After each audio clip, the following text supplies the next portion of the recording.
Kano ke katundu kaffe akobadde okimanyi mu malindirire.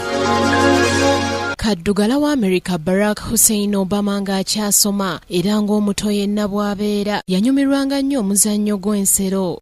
Okusoma yakutandikira mu Eastmead Punahu Academy gye yava n'adda mu Occidental College mu kibuga Los Angeles gye yamala emyaka 2. Eno yavaayo ne yeegatta ku Columbia University mu kibuga kya Amerika ekikulu New York ate n'amalira ku Harvard University. Okusoma kwe tekwali kwangu olw'ensonga nti tebaalina nsimbi zimala ewaka waabwe era ng'okusinga yasomera ku sikaala nga kw'otadde ne looni ze baabawanga ng'abayizi. Ng'oggyeko ensimbi okubeekubya empya ewaabwe yasoomoozebwanga nnyo okusosolebwanga olw'okubeera n'omusaayi omuddugavu. Kino kyamuleeteranga emirimu gy'okugikola yekka naye bino byonna yabireka ettale n'akakkalabya emirimu gye era okukkakkana nga mwana wattu akuguse mu bintu eby'enjawulo.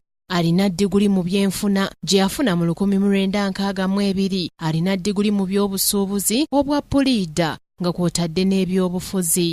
Essomero lye yasinga okwagala era lyagamba nti lye lyamuwawula okufuuka kyali kati ye Harvard University eyeegombebwa abangi era nga yaliko omukulembeze w'abayizi mu ssettendekero ono gye yatikkirwa mu 1983. Yakula yeegomba nnyo abalwanirizi b'eddembe ly'obuntu omwali Malcolm X ne Martin Luther King ssaako n'abalala.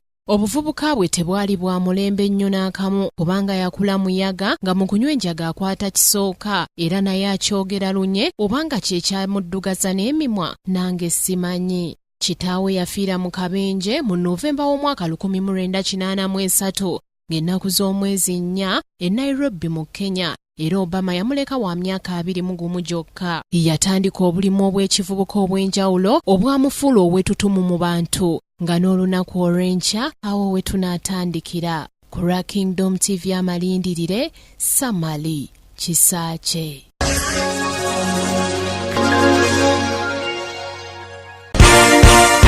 This is Kingdom TV.